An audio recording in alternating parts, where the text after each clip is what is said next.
Okay. All right. I feel like in the previous session, many were not there. Plus, I also made a bit of a mistake, rushing things over there. So I'll just I mean, not quickly because we need to understand what. I'll just recap what we did from the previous sessions. Okay. So the first major thing was we started using ORMs, that is the object relational mappers. By come here, I'll just go to the previous session.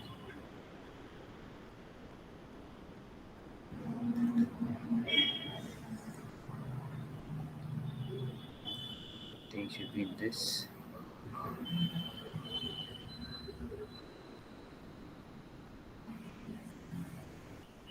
Yeah, so in the previous sessions, I mean, yeah, this was just some JavaScript topics. You can look that up later. Yeah, so we were taking a look at what ORMs are, right? So, have you guys seen the previous session, or should I just give you like a quick, uh, you know, s- summary of what it is, and also the main reason why we're using ORMs? Okay, so just another example. Maybe we are less people, a quick recap will be great. Yeah, Maybe. recap. Okay, so before ORMs, what we were originally doing, to do requests, like the database related requests. So first we had to connect to the database, right? So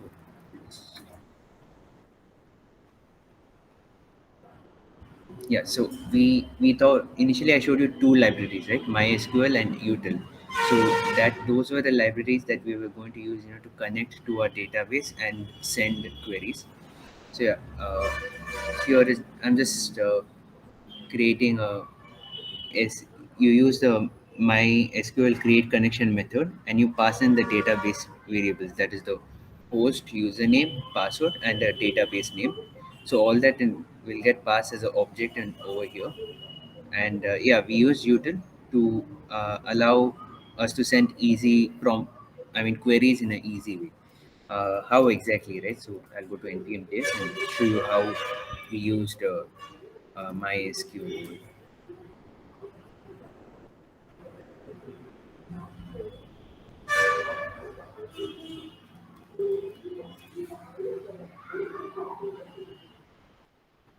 Okay, right.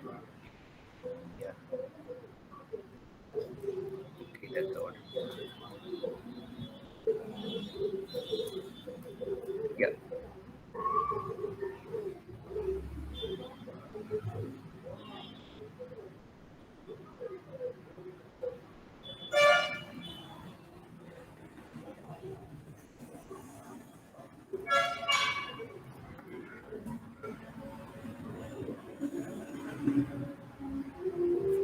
this is tried different browser. I'm not sure why it's coming like that.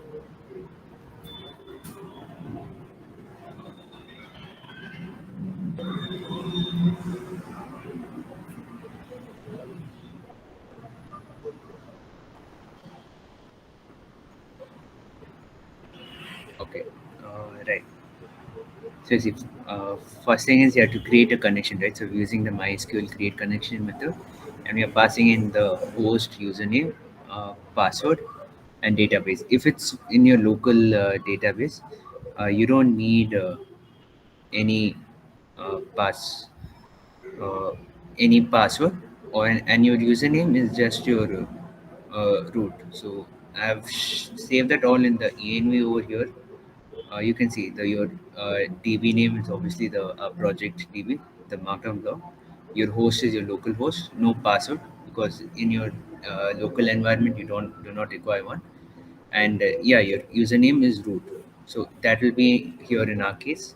And then yeah, you use the dot connect method to connect to your database, and after you connect, you send various queries like select from a particular table or get uh, uh, insert values in a particular table like that.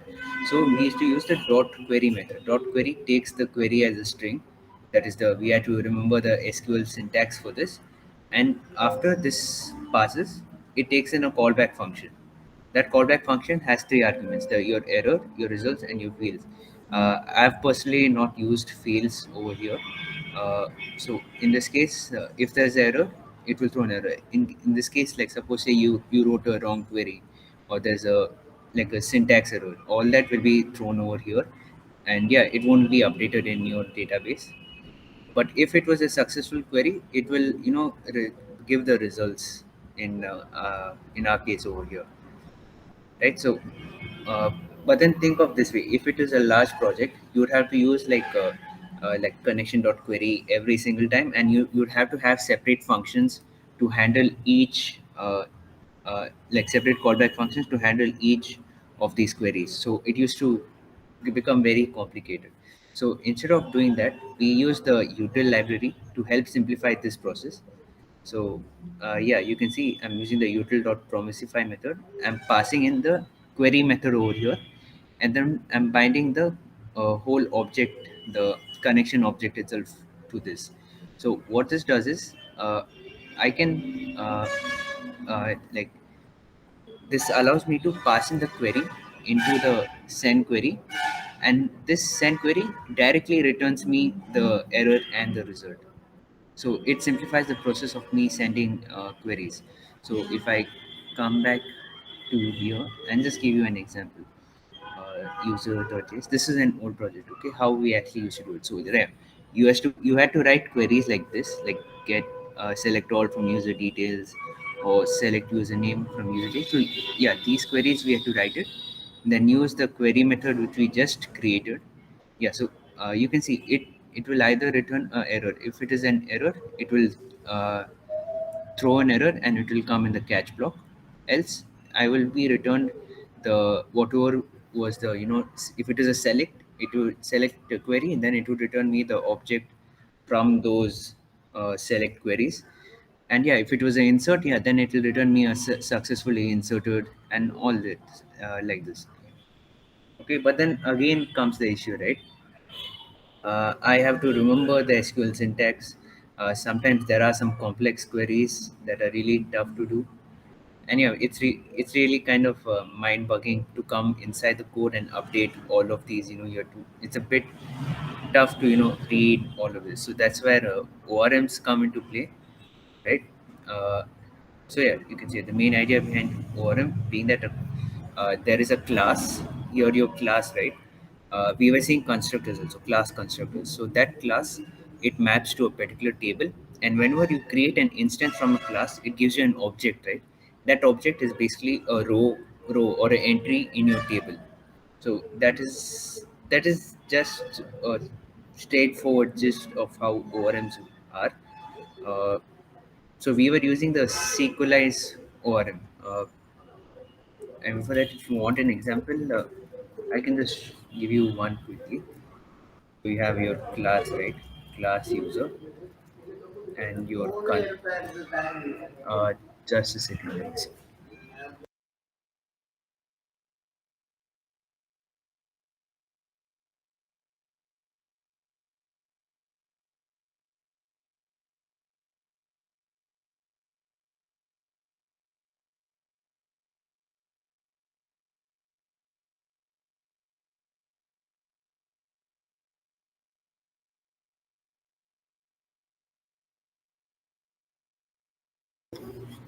Yeah. Okay. So you have your user class, right? Constructor that takes in the arguments. Let's say name and password for now. Okay. And yeah, this dot name is equal to name. This dot password is equal to password. Right. So this is in essence my table in my database. So you can see this name is a column in my user table. Password is a column in my user table. Oh yeah. So how do I create a new entry in my table, right? As simple as const say new user is equal to new from the uh, I mean using the new keyword to call the constructor function, and then just passing this say Kunal and password is some random stuff, and console.log new user. Yeah, it will give me this. So this is, in essence, is an entry in my users table. Any doubts with this? I mean, this is just a basic essence of what ORMs are. They help map objects, the classes, to the tables, and your objects, that is your instances of a classes, to the entries in a table. Any doubts with this? No doubt. Cool. All right. Yeah. So let's see what was next, right? So uh, we were in our project, we were planning to use the Sequelize ORM, right? So we'll just go to that documentation.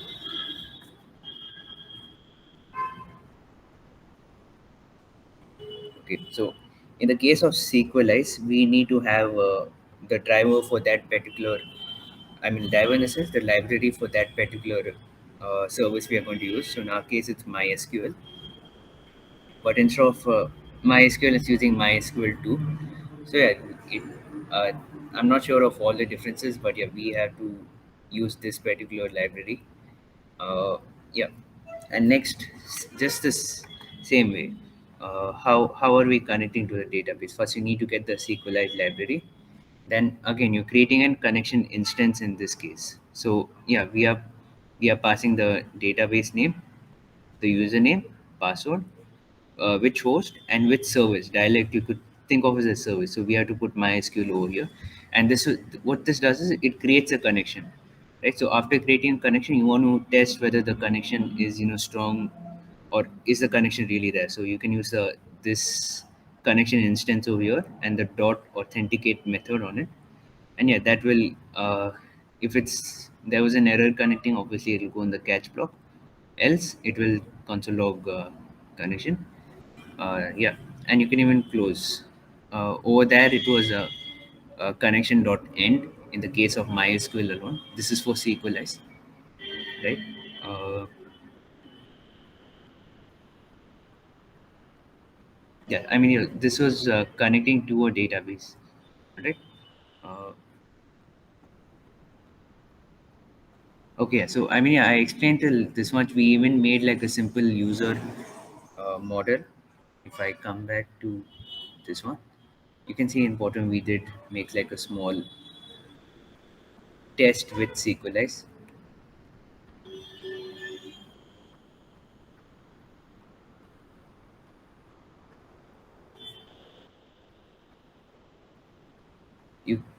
Yeah, you can code along as well.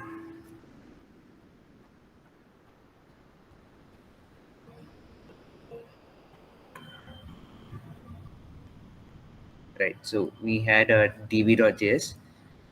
We were getting the SQLize uh, library. Okay, and then we were creating a connection instance, and yeah, we just simply made a test database. uh, your username is your root, and yeah, in your local environment there's no password. Your host is localhost and dialect is MySQL2. After that, I'm just like an anonymous function over here, await authenticate to check whether your connection is there, and then SQLize.sync, right? So what does sync do? Suppose and yeah, this was really great feature. Suppose the table is not there in the database. What SQLize does is it creates the table by itself, and yeah, then it connected. Then I'm just exporting them as common over here. And I mentioned here, SQLize creates a table, right? So creates table from what? That's where your models come in. So SQLize allows you to create your models. Models, in essence, tables, right? As I mentioned. So I'll be having a user details table, right? So I have to first, do this class user extends models. This means there is a class model inside the SQLize library. I am just naming my own class, and I'm going to inherit whatever properties are there inside model in my own class called user.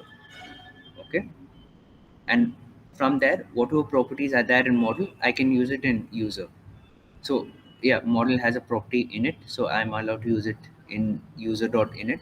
What init does is it allows me to define a table structure. Okay, so yeah, uh, my user table should have their name, their email, and the password. Okay, so you can see each attribute over here is a column in my table that has the type and yeah, allow null. This is very similar to those SQL queries what we wrote, right? If I come to this one,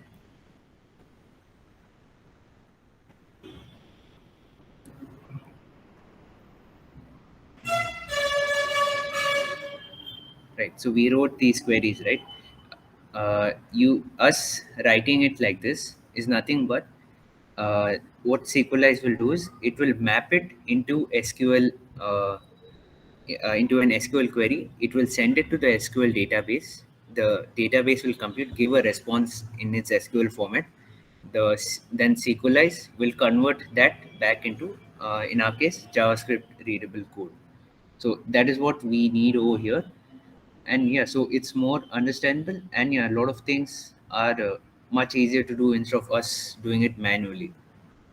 All right, so yeah, I'm taking two things. Model helps us define the table, whereas data types help us, put in the data type for that particular uh, attribute. So we saw right, user ID should be a varchar 40.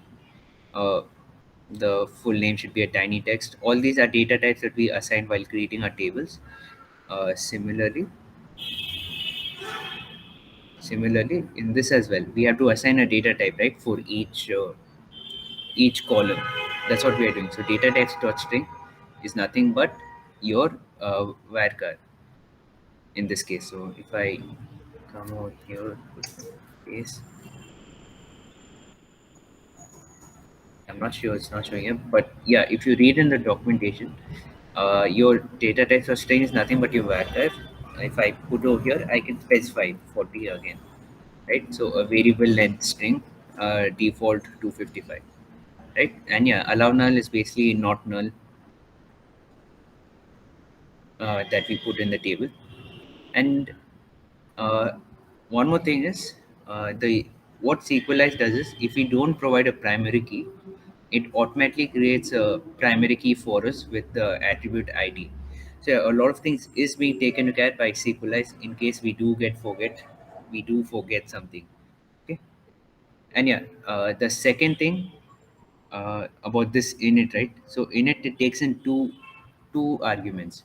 First one is your table structure that we've defined over here, all right, and second one is your connection I mean options, other options related to this user uh, model, right? So the first one is your connection instance.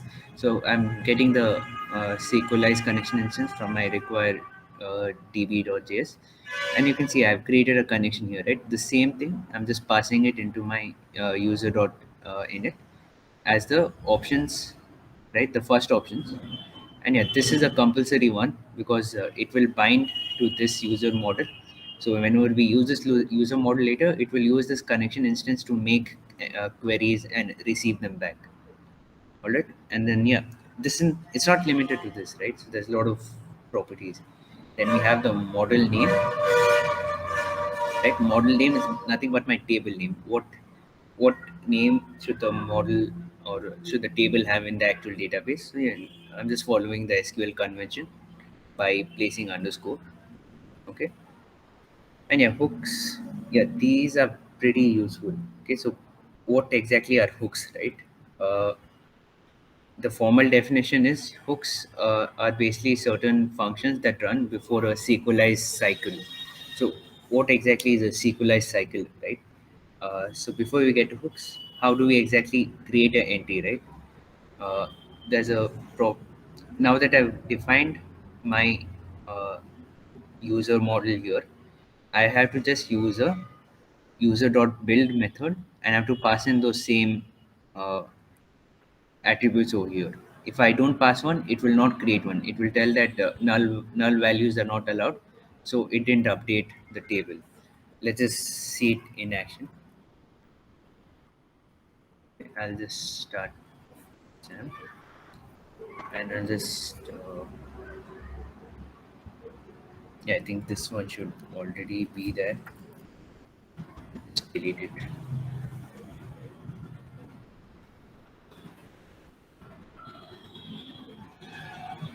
Yeah, so this was the test table.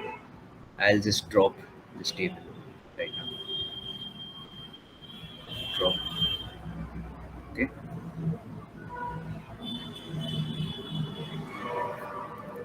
And yeah, for now, I'll not save anything.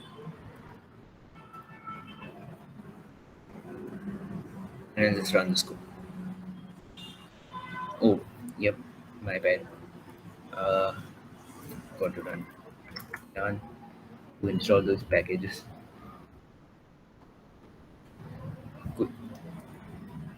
On this. So yeah, let's see what it gave. First thing, I'm using the build method and console logging. Thing is, when you use the use method, it doesn't exactly return you the object. It returns you a sequelize object. So the sequelize object has certain properties that we can use. Like Kunal.toJSON in this case just gives me all these values, all these attributes with their key value pairs. So I'll just remove this. Okay, skip this.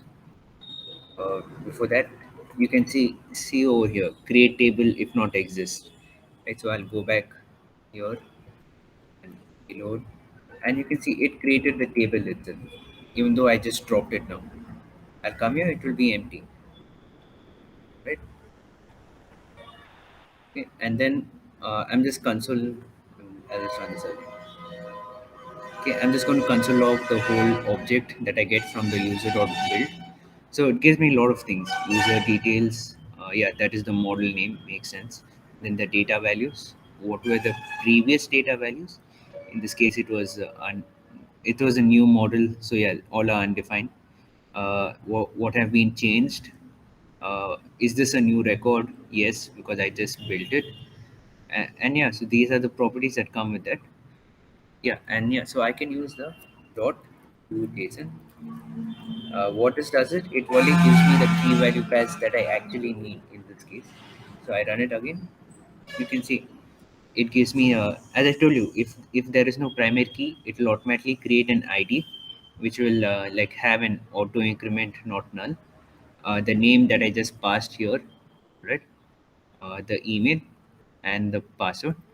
Okay, so what if I just leave the password out, even though it is not null in this case? Okay, I'll just run it.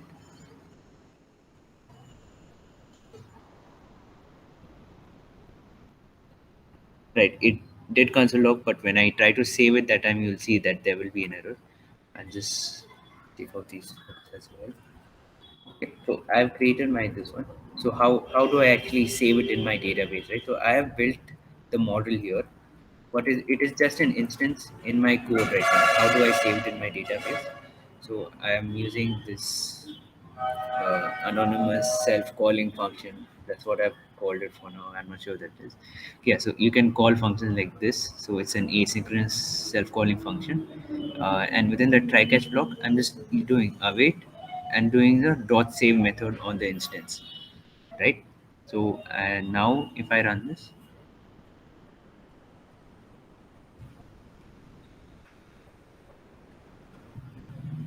okay, it's giving me save.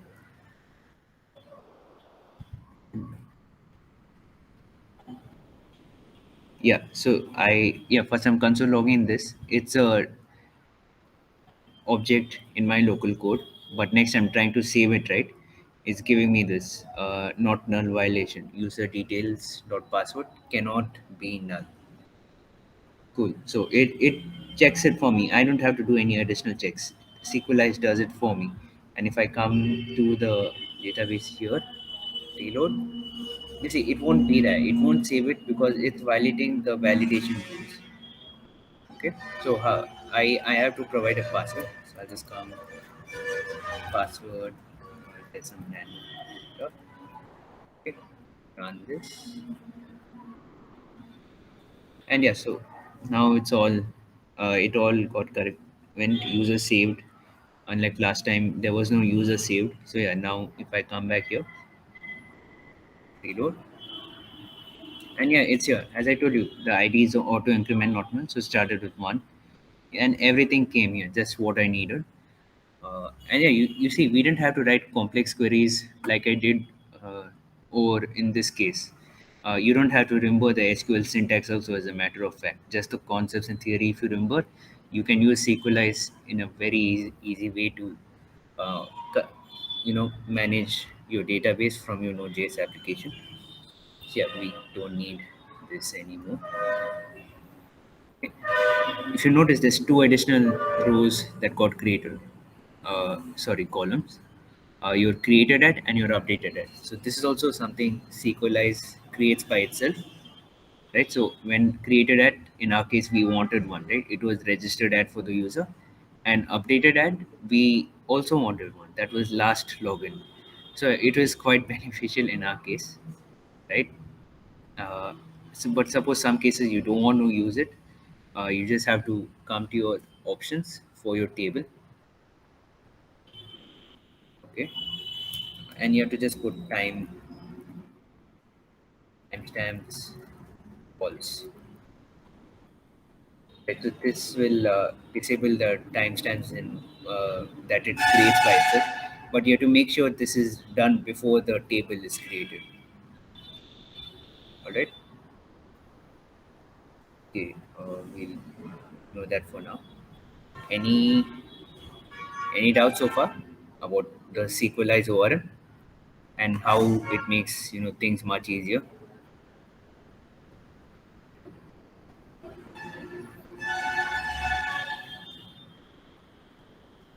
Any doubts so far?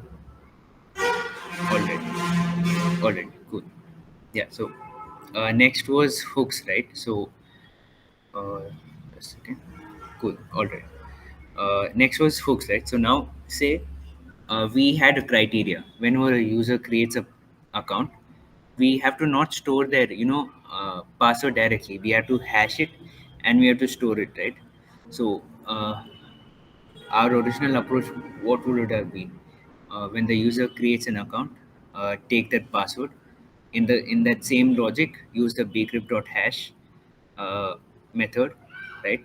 Uh, and then pass in the password and the salt, and it will return back a hashed string. That hash string, then store it to the database. But with SQLize, we have something called hooks. As I mentioned, hooks are functions that are called before a SQLize cycle. Now coming back, what is a SQLize cycle? Right. So this one, Kunal.save. This is a SQLize cycle. Uh, so SQLize is doing some particular function, right? So that you can call it as a cycle. That's cycle. It has two parts to it: before and after, right? So before means before this cycle is called, do a particular function. After this cycle is called, do another function. As I know, it sounds very weird. I'll just show you. So you have hooks. In the options, you have to pass in hooks, and you have to put before save. Before save, it's a function that has two parameters, user and options. And after save, also takes in the user options. So, I mean, it's not exactly user here. It's basically the instance that is being called upon, the object it is being called upon, right? So, whenever I do a kunal.save, it will look in the hooks, right? So, is there any hook? Yeah, there is. There are two, in fact. There. Let's just see at the first one before save. So, before it is saved, what happens is this same object over here is passed into my parameter, and yeah, these are additional things I we still have to look into it, that we can do later, right? So this is what we are concerned with right now, right? So before actually saving, it will go into the before save hook, and we can tell you perform certain actions on this same object. So for this case, I'll just do console.log before save, right?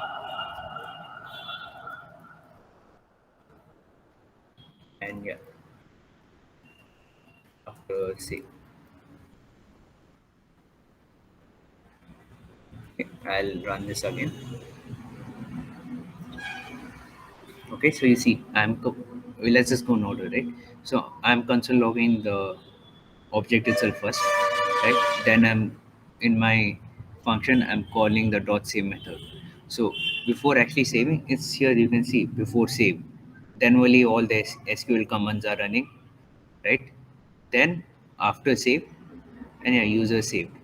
See, it's running all in a particular order.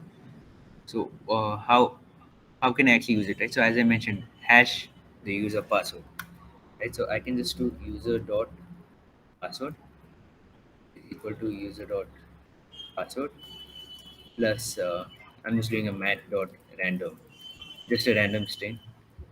I mean, this is just to simulate here that the to make the password somewhat unique. Okay, for that let us see data. There should be two entries, right? So both are here, and you can see the password is like this. Now I will save this as well. Okay. Now I'll come back, reload this, and yeah, you can see the password is like uh, concatenated with a method number from method random over here. Before I because I did it in the before save hook. Yeah, this is another useful feature of the Sequelize ORM that you'll see how we use it. Yeah, I mean, so this was the main gist of it, of Sequelize ORM. Just a quick overview. Any any doubts, guys, with this?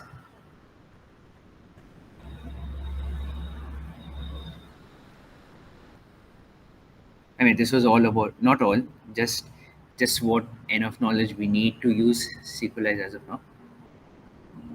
All right, cool. And close this. Okay. Yeah. So I mean, if you go into today's this one, I hope all of you are updated with the latest ENVs. Uh, I'll just share this as well. So we just can have the updated ENVs as well. Okay. So uh, as I mentioned, how are we using the ENVs? Right. First and foremost, in my SRC there are two folders: app and helper. And my helper, I'll go to my config, right? So in my config, I'm getting all the ANVs over here, right? So port, the node environment, base URL, and this is future use, not right now. Expiration duration, this will go in for our JWT tokens and our cookies. And app type is also a future use. I will explain in the end of this session. And then our database related yeah, ENVs, that is the development, there's a separate one. For the production, there's a separate one. And yeah, these are your connection, variables. What are the maximum number of connections, open connections I can have? How long can I have those connections for? So this is what this does. Okay, and then yeah, dialect is MySQL. I'll show you how it's passed. And yeah, the other secrets in another object. And these three are not important as of now. You can ignore those. Okay, so only these are important. Right. So now that we've loaded our environmental variables, next I want to connect to the database. Right. So in my helper database folder, index.js. Similarly, I'm getting the SQLize. Okay. From my config, I'm getting the database. I'm destructuring over here. Okay, because over here I'm just exporting an object directly, right? So this object I'm just destructuring over here. I don't know why I renamed it like this, but okay. Yeah, so I'm just taking the database object and the node environment. All right. Okay, so I'm checking, is this my development environment or my production environment? And I'm again destructuring from this DB itself, right? So if it is develop, I'm using ternary operator. Keep just take a notice. Uh, if it's a development, and things if this is true, then return me the DB dot development object. If it is not, then return my DB dot production object. So I don't have to keep changing the code over and over again, right? And yeah, next one is creating a connection instance from SQLize, where I have to pass in the database name, the username, and the password, the host, the dialect, and the pool. This was the connect, like the connection settings, you could say. That I'm just using the spread operator over here. So dot dot dot means if I come here, whatever was inside these, all these key value pairs will just be spread across this object over here. So I don't have to keep typing pool maximum connections db dot pool dot max. I don't have to do that. I just have to spread it over here, right? And logging equals false. So if you saw in that which I just showed you, you were seeing for each and everything it was logging. I don't want that happening, so I just put logging false as over here. Okay. After creating the connection instance, I'm going to authenticate my connection instance and then sync it to the database so that if any table is not there, then create that table. Okay. And yeah, so once this is done, it will put connected and synced. And yeah, if there's error, it will console log that error. And then I'm calling that function. Finally, I'm exporting the SQLize. This is the connection instance over here. I mean, yeah, there should have been a better naming convention. Yeah. And the whole SQLize library because I don't want to keep importing this again and again and again. All right. Any any doubts with how we are connecting with the database?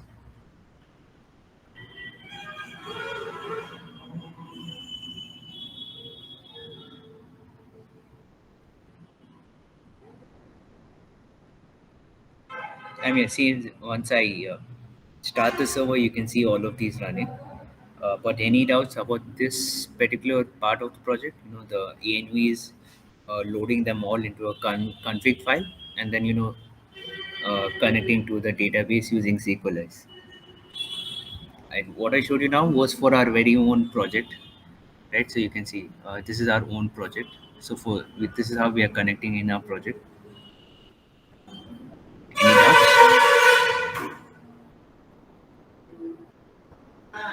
Just a second.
Yep, sorry for the delay. Cool. I mean, yeah, I think it'll be more interactive if you can comment the live share. You also can see the code in your VS Code.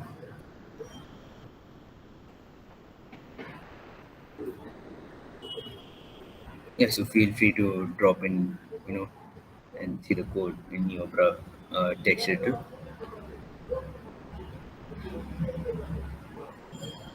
Cool. Okay, so this is my connection instance, right? So this is how I'm doing my making my connection. Up next was the app.js, right? So seems a bit complicated. Let's break it down.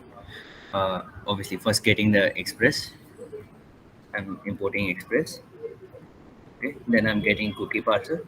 Morgan over here is a logging library. Okay, that helps log your request to a particular route, and it also gives how much time it took to respond after the request as well. And then Path is another Node.js library. It's a part of Node.js itself. And yeah, you can see, I'll show you down how to use. And then similarly, from my config file, right, from my config file, I'm getting all the variables again. So yeah, the port I will need in my app. I'm taking a cookie secret, and I'm getting the node environment and the app type. So yeah, this now I'll show you why we are using that. Good. So yeah, first getting my app router. App router, in essence, is my whole application. So if I come into my app, so this is my whole app, right? So all my routes are coming from this particular folder. So I'm just importing it as a single entity. We will go more deeper as we explore. Okay, then I'm initializing my Express application. What this does, right? X powered by. Apparently, I read it somewhere that it hides your server details. Like it shows in your headers, it usually shows what type of server that particular website is using, whether it is a PHP type or Node.js type. I mean, yeah, it was mentioned. Yeah, it's a good practice to hide it. What some companies do it, they just manipulate it to show it as some other technology instead of their own. Yeah, I mean, just a small, this one just trying it out. Okay. Yeah, then we're using our middlewares. Obviously, we need our templating engines as EJS because in this we are using EJS. Then yeah, allow static files to be served, okay, and which from the public folder. So what path does is it has a method called join, which takes in the arguments and automatically returns like a slash directory name slash public. So yeah, that's what path does. It's just a fancy way of writing that particular code. Yeah, then express.json so that we can convert our body, read our body in JSON format. And URL encoded is for form submissions mainly, or right. And finally, uh, sorry, uh, use the cookie parser. And in the cookie parser, I'm passing the cookie string, cookie a string called the cookie secret. uh, so how do we access those? We'll get to that. And finally, the app dot use logger. Logger is from my Morgan library. And here I'm checking is the node and the environment a development one, then use the dev logger, else use the combined logger, like that. Okay. Then finally, from the imported app router, I'm using it for all routes. Okay. And yeah, so there were two main things that we had to take care of within our server. One was like a 404 error, and other one was like internal server errors. So basically, your last app.use in your express, it takes in four arguments. That is your error, request, response, next. Okay, so uh, before getting that, if there is no route, that means the user searches. I mean, we have right slash home slash users, but that if user puts in some random route, right, some he spelled a route or something, then what will do? It will go and look into the app routers. If it does not match one, it will come to this one over here. This one you see does not have any specific route associated to it. So what this does is it creates a new error, page not found, associating a status, uh, re- and then this one I'll show you in a while. It's pretty cool. And then I'm just doing next error. So I'm passing the next one to the actual error handler in this case, right? So this takes in that error. I'm console logging it. This one is in case, uh, right? So first, this one is for whenever the user is trying to find a route that is not defined. So that will catch this. But if there is an internal server error, then it will go directly to this one over here, right? Okay. So first thing, uh, I'll get to this line 1 second. So I'm responding with the status. If it was a 404, then it will put 44. If there was no 404, then it will just send 500. So that's what this does here over here. Then I'm rendering the server error page, and I'm sending in some objects along with it. So error status, error message, and error URL, right? So let's just take a look at how it is. I'll just do uh, run dev. Okay. So yeah, it started as mentioned. Yeah, so in the app.listen, it takes in the port and the error. If there's error, console log running server, else, console log server running at this port. And yeah, this connected and synced is from my authenticate and sync in my db.js, right? I'll just come over here, local host 5050. Yeah, it's just showing index, right? That's because in my if I go to views index.js, it's just written index here. So if I just put something over here, save it, go here, reload, and you can see it comes up. Okay, so yeah, we don't need that. Yeah, as I showed you, we are rendering the server.js, right? And we are sending in this error object as well. So if I go into my server.egs, it's just a simple page. This is not finalized. Uh, what it does is I'm using Tailwind over here, a title page not found. Uh, and yeah, over here error.message, because in EGS, right, it renders in the server with the object that we send to it, and then it sends uh, HTML the HTML output to the client, right? So I'm just putting a error.message and then error.url, right? So what does error.url do? So I'll come back here. I'll just put a random route, and you see it rendered this. So if you see in the bottom error.url, right? Error.url, in this case we put request.original url, right? This one. So my request object comes with a attribute called original url that basically returns me whatever was there in this part, right? So you can see slash this one does not exist, right? And suppose say I just put user slash uh, again it does not exist, right? So that is what it does in this case. So yeah, it is dynamic over here. And if we'll take a look at these utility classes from Tailwind later. Yes, yeah, so this one's working. So now how does the logger work? I showed you, right, Morgan. So you can see showing me over here get slash. That's what we did. It was and we responded with 200. It took 7 milliseconds to respond, right? Then we tried to search for a page that does not exist, so it threw an error, page not found. From the console.log we put on the top, and then it's showing get slash users list not 404, just exactly. So it maintains a log or shows the exact log what we need. What Morgan shows to us is this concise one. Any doubts so far with the app.js? Oh yeah, there was one more thing. If you saw over here, there was something called content app typed traditional, right? So yeah, my, I mean, I have bigger plans for this project.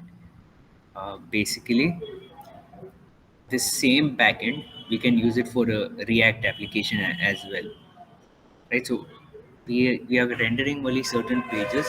There is certain API endpoints that we will define, can be used across other applications. So we will see that in the future. Right. So this same backend, I have a plan for using it in a React application that we know. If you're interested, we can work on it again. Only the front end will be different, whereas the backend, this very same backend, once we finish it, we will be using it, right? So what it does is, in our case, it will be written framework instead. So framework is not equal to traditional. That will come as true, and then it will return this directly a status and a message instead of rendering the page, right? So yeah, this was the basic, uh, for your database, for your config, and for your app. Any doubts so far about this? No, no doubts. No, that's right. All right.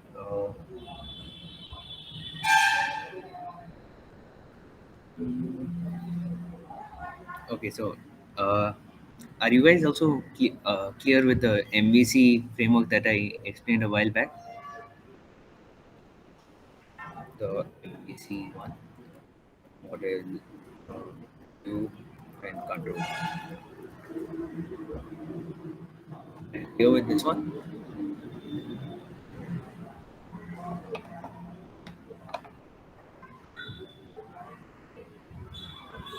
I Yeah, mean, model and controller. I'm familiar of view. I'm not sure. Maybe. not sure. Okay, cool. View is nothing but a views folder over here. This is our view, right? And more basically in uh, MEC is basically a architecture, design architecture that is used to organize your Yeah, file. exactly. In model folders, we'll have all the schemas and everything Yes, of exactly. the models, and in the controller, we'll have the functions of the routes. Yep, you're getting it. But yeah, exactly. But Yeah, yeah, exactly. the view might have the maybe for here we can say the EJS parts, I guess. Yeah, EJ, it's what the user sees. Yeah, okay. Yeah, yeah. So, and the controller is what the user controls the application with, and the model is how the uh, is the, as you mentioned, the schema, and also like how the controller sends the function to the model, and the model responds directly to the controller. uh, there is no instance where the the model directly responds to the view. It's through the controller that all this happens. You can think of it like a triangle. Let's just see a quick MVC. Right, this is a perfect.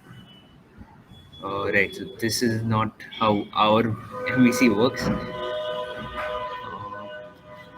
Right. Actually, we are not doing it something like this. We have a view, right? So this is what the user sees. The user controls with the, yeah, using the controller. He manipulates the data, and the, yeah, data response.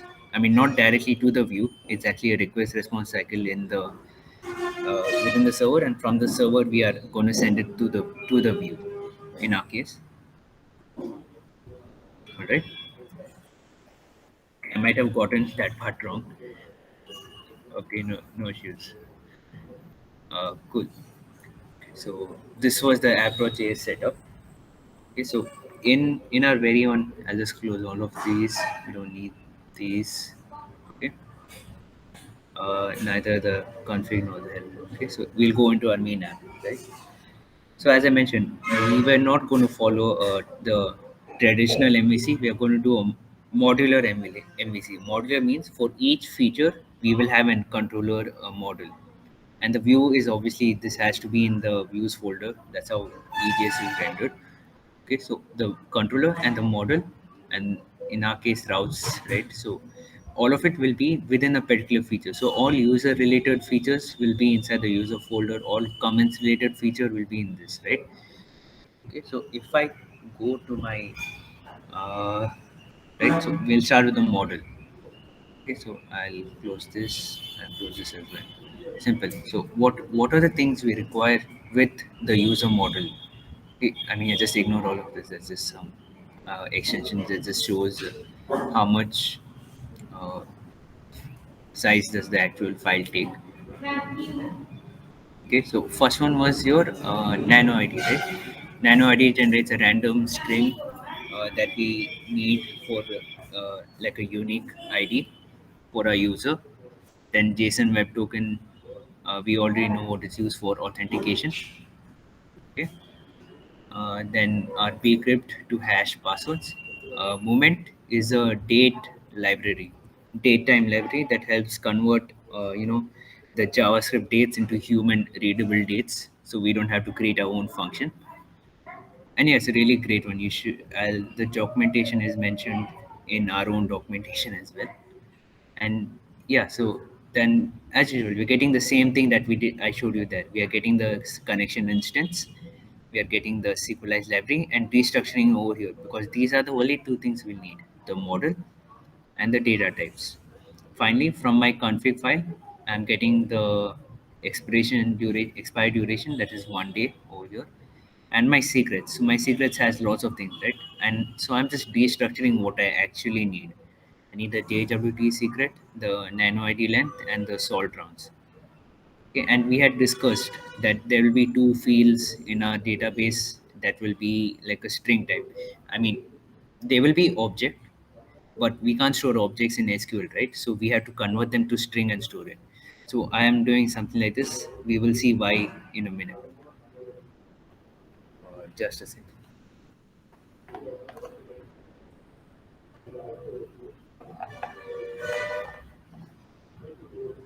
Okay, so yeah, similar way, class user extends module. So I'm creating a model from the SQLize model, my own user model.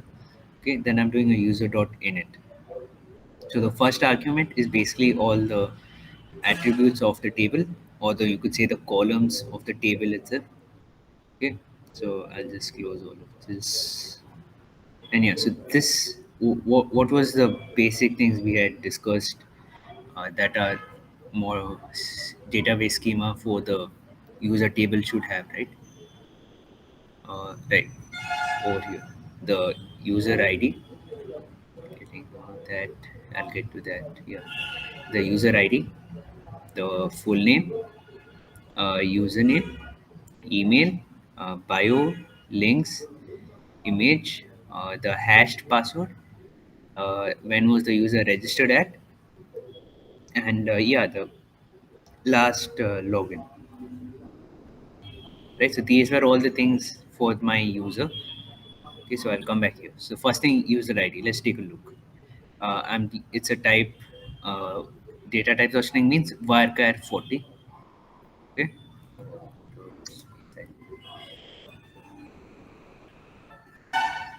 Okay, cool. It's not showing up over here. Okay, and yeah, it is my primary key. I don't want the SQLized auto-generated primary key. I want this to be my primary key, and default value, right? Default value in this case, I'm allowed to give uh, a default value, a JavaScript function, or an SQL function. This we will get to it later. I mean, not in today's session, right? So what I'm doing is I'm calling this function, which calls the nano ID, and I'm passing the nano ID length, right? So why am I calling a function here? Actually, it was, I did this to trial and error. uh, right, so if I just do this alone, what it does is, whenever I create an instance, I mean, not an instance, whenever I create this model itself, this automatically runs, this runs and binds a value to this. So every time I try to create a new user, this will have one single value. I don't want that, right? I want each user to be unique, to have a unique ID, right? So that is what I'm doing here. So this means, uh, whenever a new instance is created, it will call this function instead of binding the value that it uh, had done before. It will call the function and return me a new nano ID. Okay, and yeah, allow null. This is compulsory field, so I don't want null values. Similarly, full name, data type, string, allow null false. Then username, uh, type, allow null false, and unique, right? Username should be unique among my users, and if there is an error, then throw a message, right? So uh, Yeah, SQLite comes up with a lot of cool things. Similarly, email, uh, typed varchar in our case, allow null false, unique. Yeah, it should be unique. If it's not unique, then throw this message as an error. And yeah, we also have a attribute called validate. So it will check, is this a type of email, right? It it checks for this format. If it is not, then it does not allow it to get stored in the database. Then links, yeah, text, medium text, that's what this means. And yeah, it should not be false. And default value is just a stringified object that contains the three empty key value pairs for Instagram, LinkedIn, Twitter. Then bio as well is text long. uh, it should not be false, and default value is this, another stringified object with headline and about as empty strings. Then image is a string. It's allow null false, and I'm using default value. This one, what is this, right? So let's just go check it. Right, so okay, this one is not what you want. Right. So what this does is avatars.dice, where it gives me a random avatar, but I have choose for the initial type avatar. So instead of this dot, if I just put my initials, okay, it returns it like this. If I put anyone else, say Himachals. It comes like this with a random color. Yeah, it looks pretty good. We can use this. Something like Google's own, right? So we are using this one over here. Okay. And yeah, next is the hashed password. String allow null false, default value. Yeah, just an empty string. We have to update it later. And yeah, registered at, it's a data types dot date. And yeah, its default value is now. And last login is also default value now, because when a user registers, it is the same time that they log in, right? And finally, the second parameter for the init, the connection instance, the name of a table. This is just a test, so I just put test user details. Timestamp false because I want these to be my own. And finally, the hooks over here. You can see I've defined a lot of hooks. We'll take a look at it. Okay.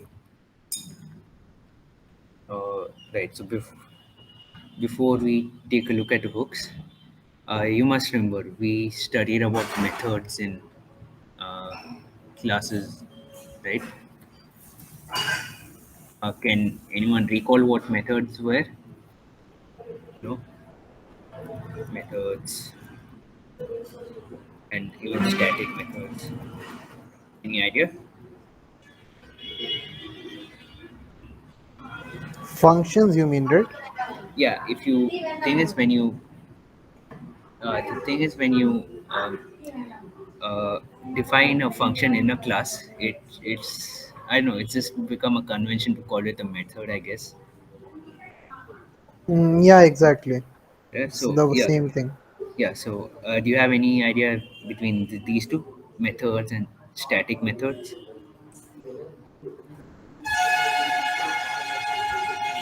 I mean, any thought. I mean, it's okay if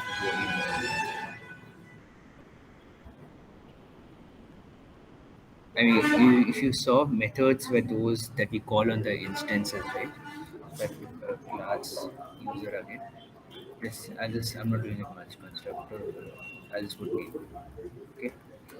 This dot name is equal to name. Okay, so methods were functions that I declared within my class, right? So show name. Okay. Console dot log. This this this user is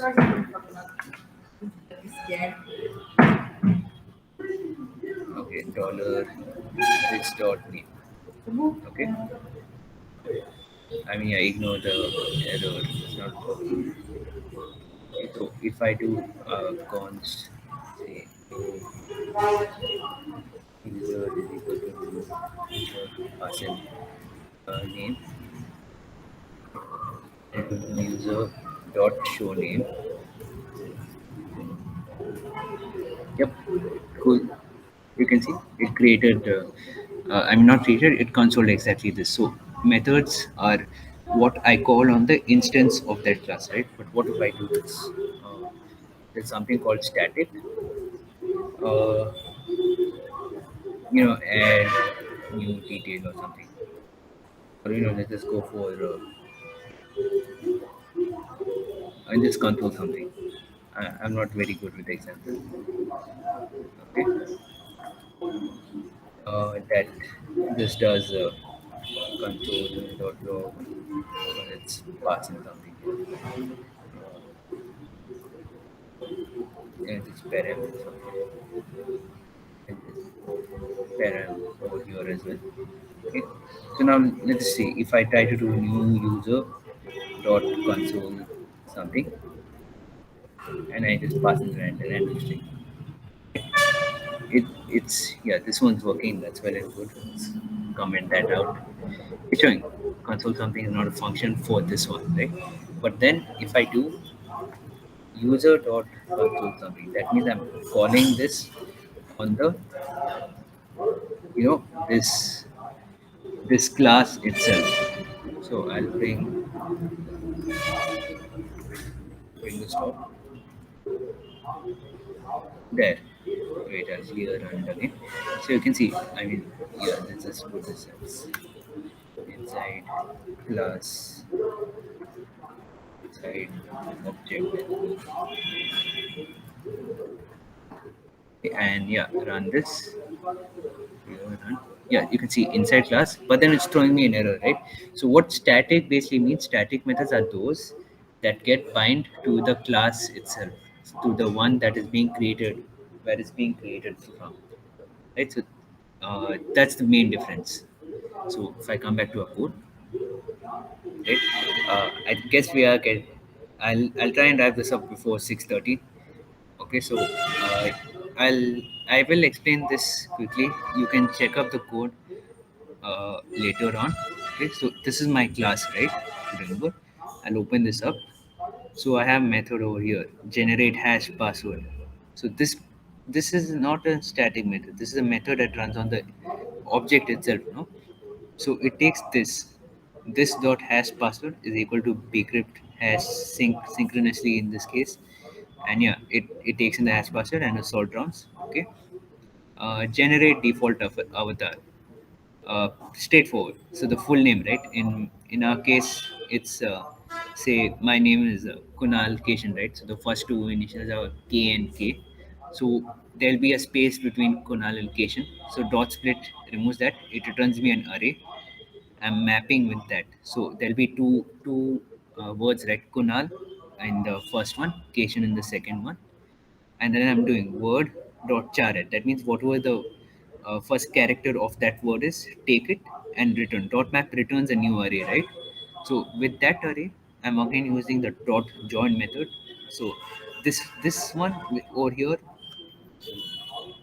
yeah, this map over here will return me an array of k and k. If it was, uh, you know, someone says Sahil Kumar, it'll return me s and k as an array.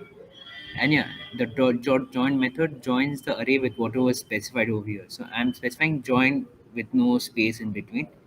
And yeah, so it will return me k and k and it will append it to that same URL. Right? So just that initial over here dot svg. So this will generate me a default avatar. Next, generate auth token that will take the whole user object, especially in the JSON, take in the secret and expires in the duration that we saw in the env 1 day tool. And yeah, generates sanitize user. Here is where I'm using the moment library. So whenever I'm sending the user to the front end to like view their profile, I don't want the password to be sent, right? So I'm just deleting the password, then converting the JavaScript date into readable date. Okay, and yeah, even the registered at. And then over this part, as I mentioned, those links and those bio, they will be in a string format. So what I'm doing is for each of these, that means for each inside I'm doing where was that? Yeah. For each of these, I'm putting in another loop, for in loop, for the same user object, right? So for property in user, if property, that is in our case it is links or bio, if they are equal, then for that property parse it, meaning I want it to be converted from JSON, sorry, from string to JSON. That's what this does. All right. Then at the end return me the user. Okay, and yeah, fine. Then there's another one, update password and return user. So suppose this one is in case user wants to update their password, uh, make sure you use this only when the user has authenticated their password. For that you have to use this one. So it will take in a password, it will compare, it will return true or false. So once this returns true, then you have to call this. Yeah, the order is a bit messed up. Okay, so this does it takes in the new password, hashes it, and then uses the update, right? So update, this is same as calling set and then calling save. Yeah, so uh, how we did in the previous one, like the new user dot save, there's another method called new user dot update, where you want to update only a single property, a single attribute. You could say you use the dot update method.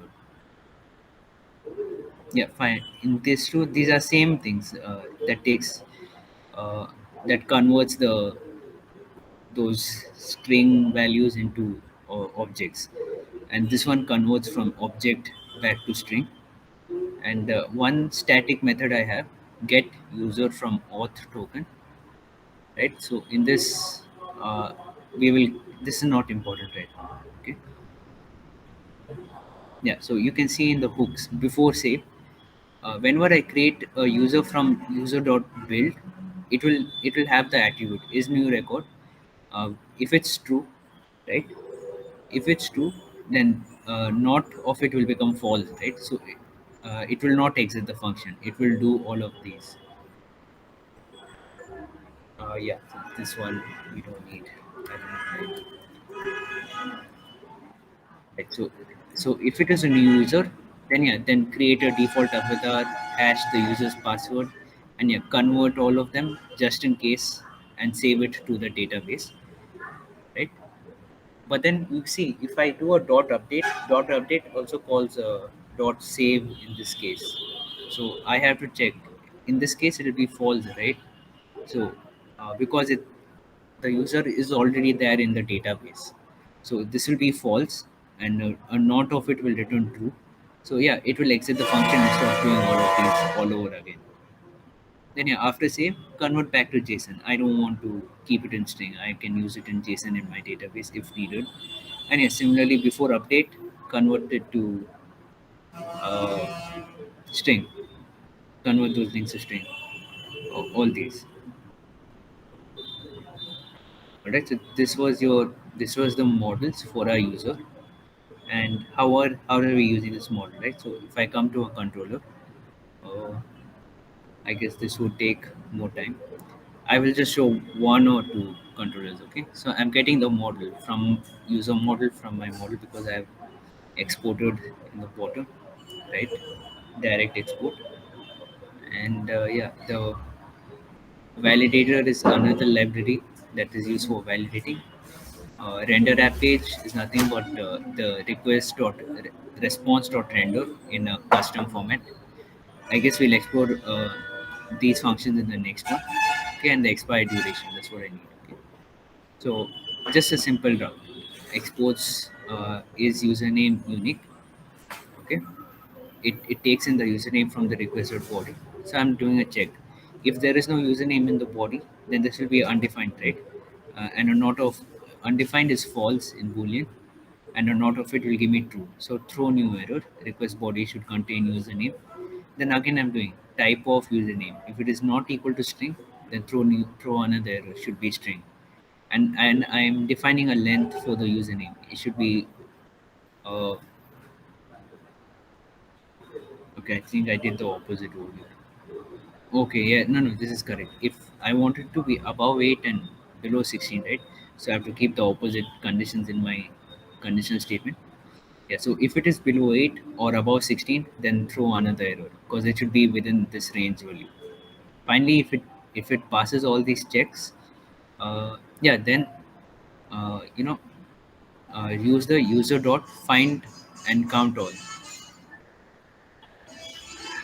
Yeah, user dot find and count all. So what this does is it takes in a where condition and what to find. Actually, we won't need this because of EL6 features, right? So this one returns me a dot count of the number of values it matches. So if it is zero, and zero in boolean is false, uh, so and a node of it is true, so then means is the username unique? Yes, it's unique, right? Then I'm just responding. If a username like that already exists, then this will be one in one or two. I mean, it will mostly be one. Yeah, then in boolean it is true, a node of that is false. Yeah, is the username unique? False. Then it will send that. So uh, let me just do a quick demo. Hope all of you have joined the Postman team.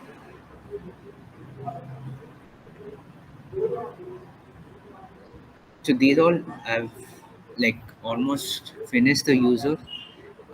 What I want, some of you, I mean, who are willing to do it, create one for article. This is incomplete. One of you has to, or you can team up and work on it. Create one for article. The article controller is not done, right? It's only partially complete for the users, but you can use